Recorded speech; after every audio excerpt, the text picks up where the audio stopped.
So good morning and a very warm welcome to you all to today's webinar, arranged in celebration of Data Protection Day 2024, Data Protection, a Midlife Crisis. Is it? Well, we're going to see. So this morning, as usual, we have a large turnout representing a wide range of sectors across financial services, not-for-profit, technology, food production, hospitality and social services, and many others. A lot of you here today are based in Ireland. Some have cross-border operations, others are established in the UK, and some of the organisations represented here today have an international presence. So, by way of introduction, my name is Fiona Kylie and I'm the Senior Research Analyst here at calQrisk. And although my work includes all manner of legislation, standards, codes and guidance, my particular area of interest is data protection. I hold a professional certificate in data protection from the IOB, a CDPO designation from the Compliance Institute, and I'm currently enrolled in King's Inns studying for an advanced diploma in data protection law. But enough about me. Let's get on with the show, as they say. And here's today's agenda. First of all, I'll give you a quick introduction to calQrisk so that those of you who may be joining us for the first time will get an idea of who we are and what we do. After that, just a little housekeeping before we get into the presentation proper.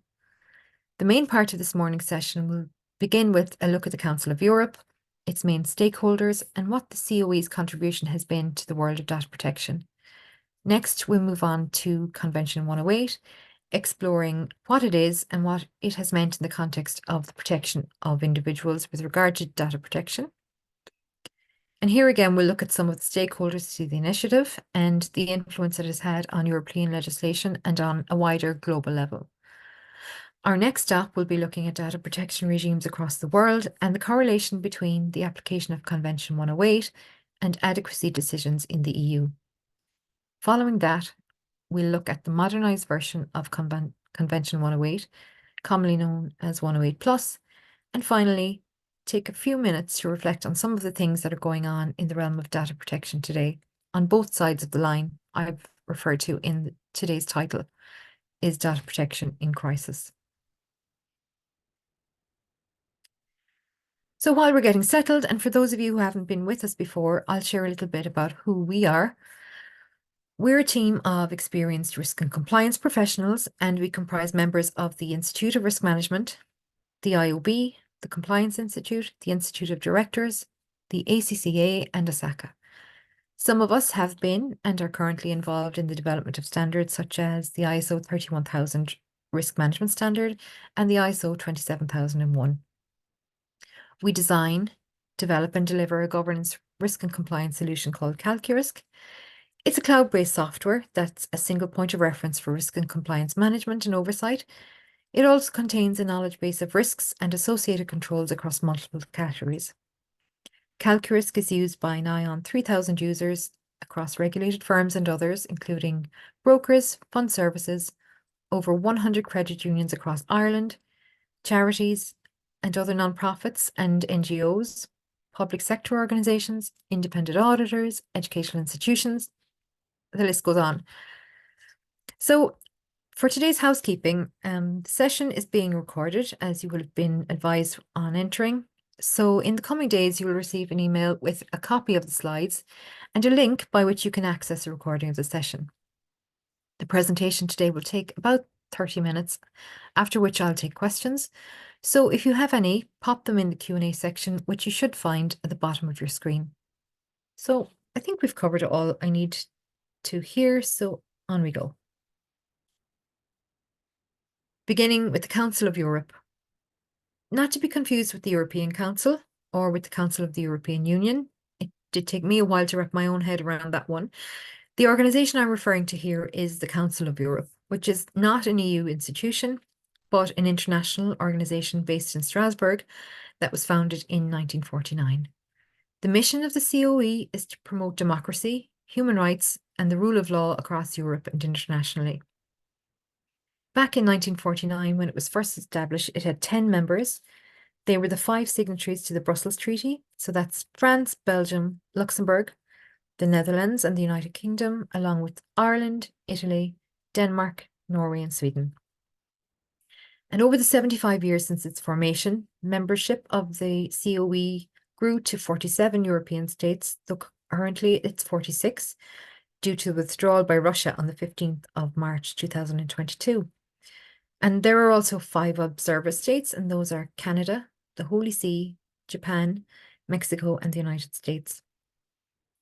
The main entities of the Council of Europe are the Secretary General, currently Maria Pecinovich-Buric, who leads the organisation and provides strategic management. The Committee of Ministers is a statutory decision-making body, and it's made up of the Ministers of Foreign Affairs from each member state.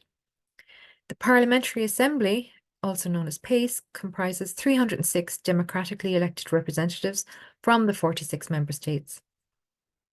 The Congress of Local and Regional Authorities has a mandate to strengthen local and regional democracy, and it's made up of 306 representatives and 306 substitutes that are divided between 2 chambers.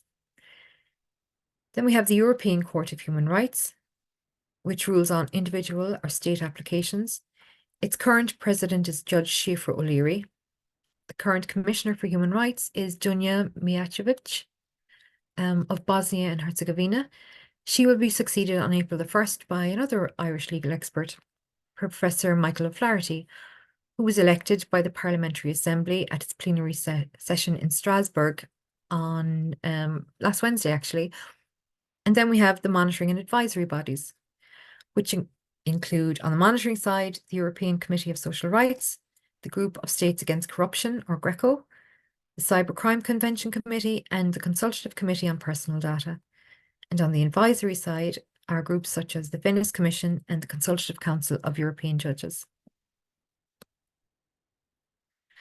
So, what does all of this have to do with data protection, you might be asking yourself? Well, 18 years ago, in 2006, the Committee of Ministers of the Council of Europe designated the 28th of January as Data Protection Day. The significance of the date is that it marks the anniversary of the opening for signature of Convention 108 in 1981, a landmark in terms of data protection because the convention was the first legally binding instrument that was designed to protect people from harms associated with the processing of their data. It's grounded in human rights and founded on the importance of personal autonomy in relation to the control of personal data. These days, Data Protection Day is no longer just a European event. It's celebrated worldwide. You'll also hear it referred to as Data Privacy Day in some places, generally outside of Europe, although the red-framed image that you can see on your slide now is from Cybersecurity Luxembourg, and it reads Data Privacy Day, take control of your privacy. But no matter what side you come down on in relation to data protection versus privacy, I'm sure we can all agree that having a day to reflect on and celebrate, let's call it DP, can only be a good thing. In fact, I don't know about you, but it seemed to me that the whole month of January this year was data protection focused. And how bad? In the US, the National Cybersecurity Alliance celebrated for the entire week leading up to the 28th of January and carried the message, take control of your data, reminding individuals about the sheer volume of personal data that we all create during our online activity. And this is a particular bugbear of mine. My friends and family, and maybe even some colleagues, are probably weary from listening to me go on and on about rejecting cookies and taking time to read data protection notices and generally being vigilant in relation to our own actions when it comes to personal data. And let's think about that for a minute. So, viewed individually, each piece of data that we share may not seem to be problematic, but when taken as a whole and or combined with other data collected elsewhere, not necessarily directly from you, it all builds up into a mine of information about each one of us, from our likes and interests on social media, our actual or expected purchasing behaviour from our online shopping and browsing activities, our health data collected by our personal health and fitness trackers on our phones or on our watches. This is all powerful information that can be used to send you targeted advertising, or worse still, targeted messaging based on your data profile. Now think about the data generated by and about each member of your family. Too many of us have become complacent when it comes to the giving away of our personal data. How many times have we accepted the cookies or otherwise consented to the processing of our personal data in exchange for something we wanted to read or to watch or to have without actually knowing what we were agreeing to. I heard somebody say last week that the era of big data is over, and now that it's all about the collection of very individualized specific data. I agree, but it's not a new phenomenon. We've all experienced that feeling that our devices are reading our minds. They're not, of course, but organizations are using the apps and the websites we access via these devices to gather information about us and to use it to design their marketing and messaging in an individualized and targeted way. Now, this is exactly what Cambridge Analytica was doing back in the 2010s, claiming that it held over 5,000 data points per person for 230 million American adults, and suggesting that it had the power to micro-target those individuals with suggestive political messaging using a giant psychographic database. It's chilling. And while not directly culpable, I guess it was found not directly culpable for the 2016 elections in the US and Brexit, it certainly, it was a tool that was used by the individuals for targeted messaging during both of those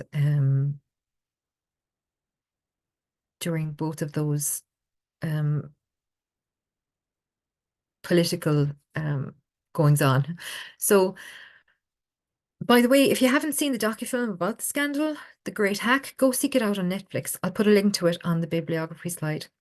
And so, in the spirit of Data Protection Day, one of the messages I think is most important is that, like puppies and Christmas, data protection awareness is not just for January, it's for life.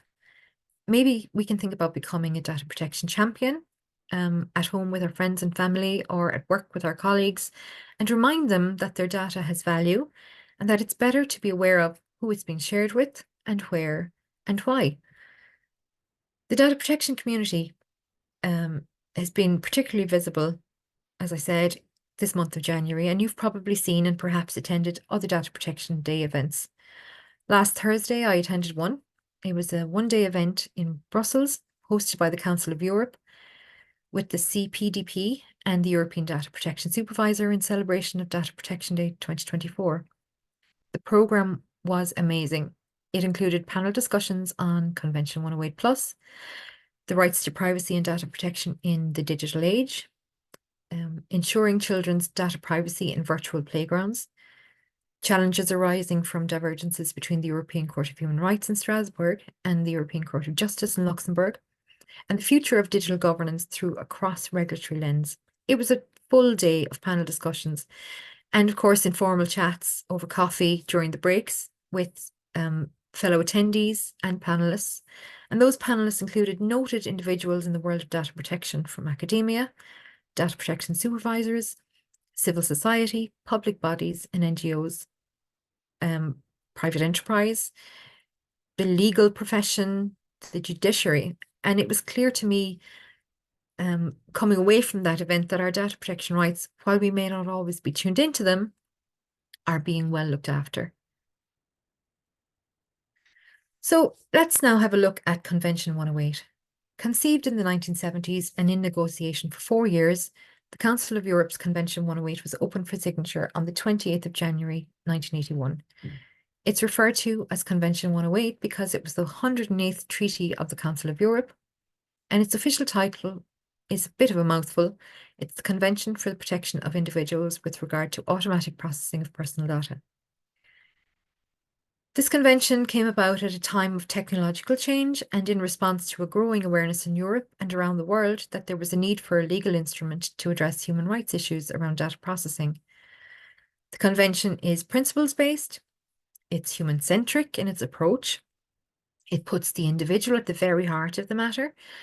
It's not about security or technical protection of personal data, it's about protecting each and every one of us, plain and simple. And as I said earlier, the adoption of Convention 108 was a landmark moment in data protection. And it retains its uniqueness because here it is, over 40 years later, and there's still no equivalent instrument at a global level anyway, that's open to every country in the world as long as their data protection framework complies with the Convention. It was, and it continues to be, a very influential text. There are 55 direct parties to it and 40 observers who come together regularly to observe, discuss, and tackle those issues that come up around data protection. The list of parties includes the 46 member states of the Council of Europe, and the first non-European country was Uruguay, who ratified the Convention on the 1st of August in 2013. The others include Latin American signatories, Mexico and Argentina. Then coming east, there's Cape Verde, Tunisia, Mauritius, Senegal, and then Morocco, who is currently setting down its data protection principles. Once it was becoming established at national level, convention principles began to be adopted at regional level, which is how we came to have the EU Data Protection Directive 95/46, whose principles are instantly recognisable from the convention. And in fact, there is a direct link made between the directive and the convention in recital 11, and it reads, whereas the principles of the data protection of the rights and freedoms of individuals, notably the right to privacy, which are contained in this directive, give substance to and amplify those contained in the Council of Europe Convention of January 28th, 1981, Convention 108. So there's also mention of it in GDPR's recital 105 in relation to international agreements for an adequacy decision. And that reads, apart from the international commitments apart from the international commitments the third country or international organization has entered into, the Commission should take account of obligations arising from that third country or international organization's participation in multilateral or regional systems, in particular in relation to the protection of personal data, as well as the implementation of such obligations. In particular, the third country's accession to the Council of Europe Convention of the 28th of January 1981. And its additional protocol. So that's Convention 108 mentioned, and Convention 108 Plus is also mentioned. And that these should be taken into account. And it goes on to say the Commission should consult the board when assessing the level of protection in third countries or international organizations. So when we take a wider view of it, it becomes clear that Convention 108 has inspired, worldwide. And because of it, Europe is regarded as a leading powerhouse of normative action in relation to human rights and, by extension, data protection. So there are over 170 frameworks for data protection globally, and the ones that are aligned with Convention 108 are considered as models at a regional level. There's been good uptake in Latin America, as I said, Mexico, Brazil, Argentina, and Uruguay, all modelling their data protection frameworks using the Council of Europe's blueprint. And this in turn provides an incentive for other regional blocs to do the same, albeit not in as well a structured way as here in Europe. Now, the map on your screens now illustrates the strength of the data protection regulatory and enforcement regimes that are in place around the world. The red areas have what DLA Piper have called heavy regulatory and enforcement regimes. Orange indicates robust, yellow represents a moderate approach, and the areas coloured green have limited regulation and enforcement. And we can see that large red area there in Europe includes the European Economic Area, which is the 27 EU member states, plus Norway, Iceland, Liechtenstein, who are all subject to the EU GDPR and domestic data protection legislation. And then we have also the UK, which has its UK GDPR now, and the Data Protection Act. In the Southern Hemisphere, we'll take a quick look at Australia, and its data protection law is currently under review, with the revisions expected this year or next, and which are reported to be more prescriptive and onerous on organisations handling the personal data of Australian residents. And there we have New Zealand, in the bottom right-hand side of the picture, who, while orange on this map, is a country whose data protection framework has been deemed adequate by the EU. In the Americas, we have Canada, the USA, and Mexico, who are all observer states to the Council of Europe, having strong regimes. as does South Korea in the east. And moving on to Japan, which is orange, similar to New Zealand, classified as robust on this map, but it does have EU adequacy.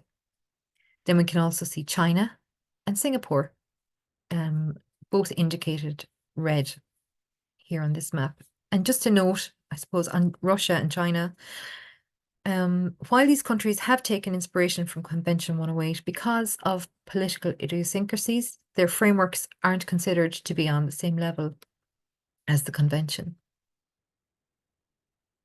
Now, here on this map, which was created by the French Data Protection Authority, CNIL, we can see that countries that the EU has recognised as providing adequate data protection generally map to the previous map that we saw. I've listed them out here because it's hard, I think, at least, to differentiate the different blues on parts of the map. So they're Andorra, Argentina, and Canada. Now, a note about Canada, it doesn't have full adequacy. It's limited to commercial organisations only that are subject to the Personal Information Protection and Electronic Documents Act, or PIPEDA for short. Then we have the Faroe Islands, Guernsey, Israel, the Isle of Man, Japan, Jersey, New Zealand, the Republic of Korea, Switzerland, and the United Kingdom, as I said, under their GDPR and the Law Enforcement Directive, and the United States, which is also limited, similar to Canada, to commercial organizations that are participating in the EU-US data privacy framework. And last but not least on our list here is Uruguay. So apart from the UK, none of these adequacy decisions cover data transfers relating to law enforcement. They're under the scope of the Law Enforcement Directive. And I suppose I've put links to these maps in the bibliography. They're interactive. So when you browse to them, you'll be able to click on a country and read about its data protection arrangements. And as I said, when you compare both maps against each other, you should find there's a strong correlation between them both. And when you compare them against the parties of the Convention 108, it confirms and supports the wide reach and strong influence that that convention has had on data protection frameworks around the world. So now we're going to take a look at the modernised Convention 108, whose official name is the Protocol Amending the Convention for the Protection of Individuals with regard to automatic processing of personal data. I can understand why everyone opts for 108 plus when they're talking about it. So when first drafted 43 years ago, those responsible for Convention 108 were visionary in that they understood implicitly that to facilitate the flow of data, countries could adopt similar laws based on the convention in order to create a common legal space where there would be agreement on definitions such as personal data, data processing, on the rights of data subjects, and on the obligations that data controllers should be held to. And this then fosters trust and supports the efficient flow of data between the signed up countries. And Convention 108 Plus expands on the work of the earlier Convention 108 by further providing for basic principles of protection of personal data with regard to the legitimacy of data processing, as well as the quality of data, which includes the concepts of legitimate purposes, consent, lawful processing, transparency, and accuracy, among others. The modernised convention at EU regional level is essentially the GDPR on the civil side, plus the Law Enforcement Directive, which specifically regulates the processing of data by the police and criminal justice authorities. Convention 108 Plus has been equipped with new rights to protect us against fully automated chains of decision-making and guides us on how to retain control of our data in those circumstances. There are also new obligations for those of us that, for those organizations, that are using our data, again, seen at a regional level in the GDPR in the principle of accountability and privacy by design and default. So just as with the original text, the modernised convention continues to uphold and support human rights and the rule of law. Just a point to mention, there is one element that's now beyond EU perspective, and that's data processing for national security and defence. Convention 108 is fully applicable to the domain of national security, whereas on the original text there was scope to exempt it.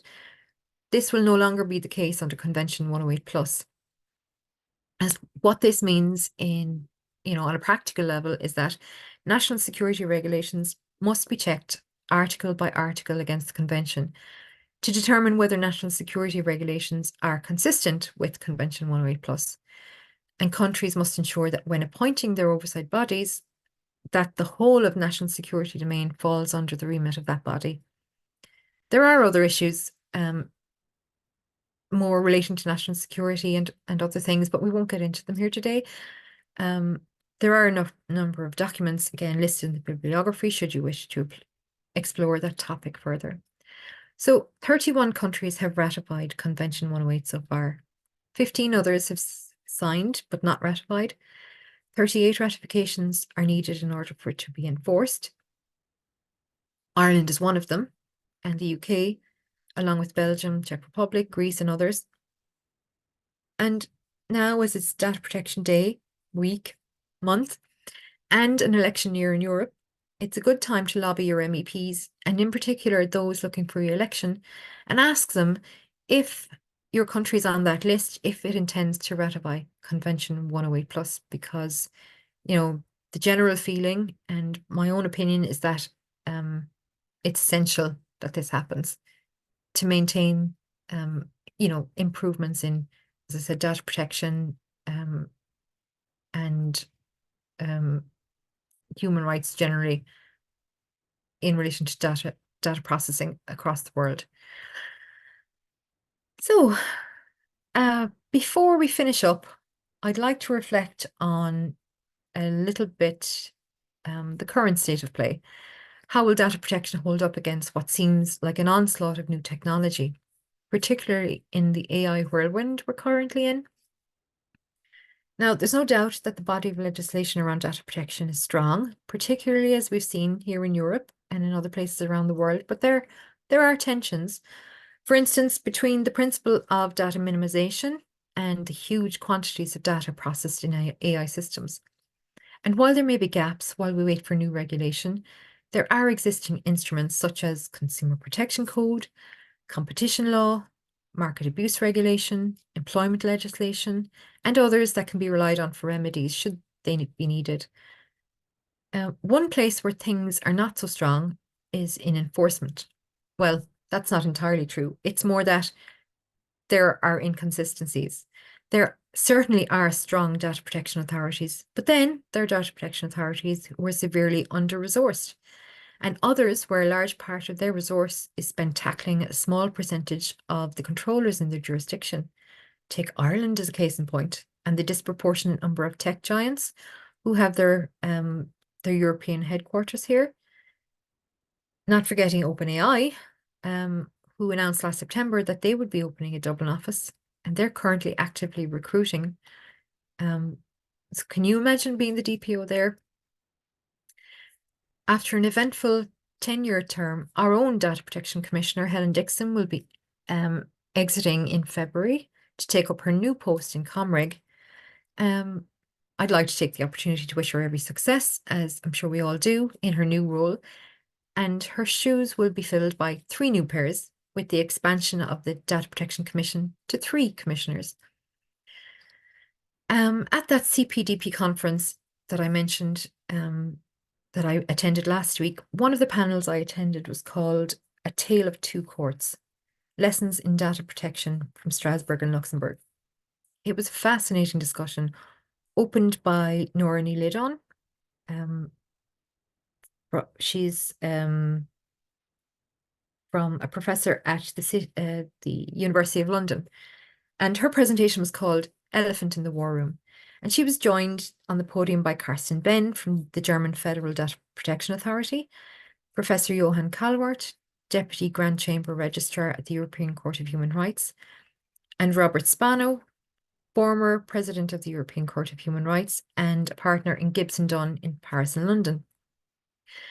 Now, the discussion is far too detailed to get into here, but one key takeaway was that while there is generally convergence, there are divergences in the areas of data protection decisions. The challenge that was highlighted was how to form a single legal standard from two partially diverged books of case law.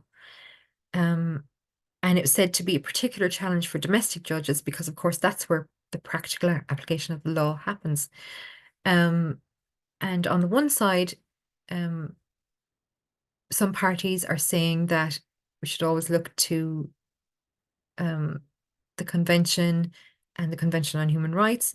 And on the other side, the Advocate General of the CJAU has said that EU law would be the standard.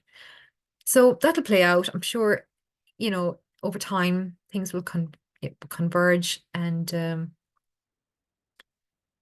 I don't think there's a whole lot to worry about there. Not just me, but that esteemed panel um, was fairly confident that the issue would not become insurmountable. So on the plus side, there are a lot of very clever people, as I said, who are extremely engaged in strengthening human rights, including data protection, not just in Europe, but across the globe. And I want to mention Maximilian Schrems here for a moment. So Max began his campaign against Facebook for privacy violations back in 2011 while he was still a student. That original complaint wasn't successful. In fact, some would even say it was mishandled by the Data Protection Commission. But undeterred, 2 years later, he filed another complaint against Facebook, this time with the aim of stopping data transfers from Ireland to the US.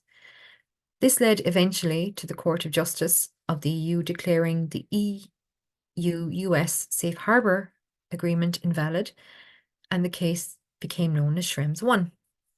Then in 2016, the EU-US Privacy Shield, which replaced Safe Harbour, was invalidated by the CJEU, and that case became known as Schrems 2.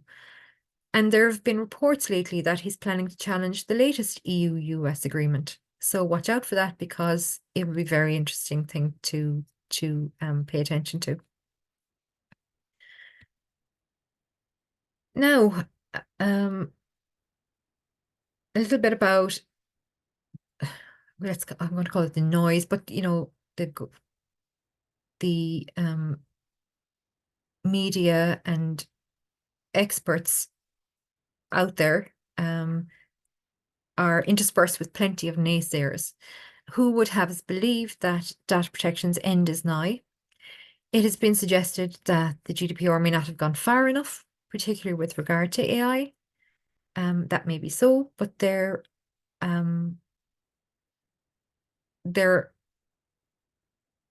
is actually, there's a paper, and I've linked to it in the bibliography, that while AI was not specifically called out in GDPR, that it is robust enough to tackle the challenges that it may present. There are other voices out there, I think, is the point I'm trying to make. And that if you find yourself getting caught up in the mayhem, and it happens to me, just take a step back from it all, go and seek out the calm, find those people out there who maybe not as vocal as those showing up on your Twitter and LinkedIn feeds, coming into your email inboxes. Those people that have been working in this realm for years, who are invested in it, who have your best interests at heart, and just listening to or reading those in-depth views and expert opinions will go a long way towards, I suppose, comforting you and helping you to navigate that storm that we're currently in. And just a final reminder, in the spirit of Data Protection Day, mind your data. And so that's all from me. And now we'll take your questions. Thank you.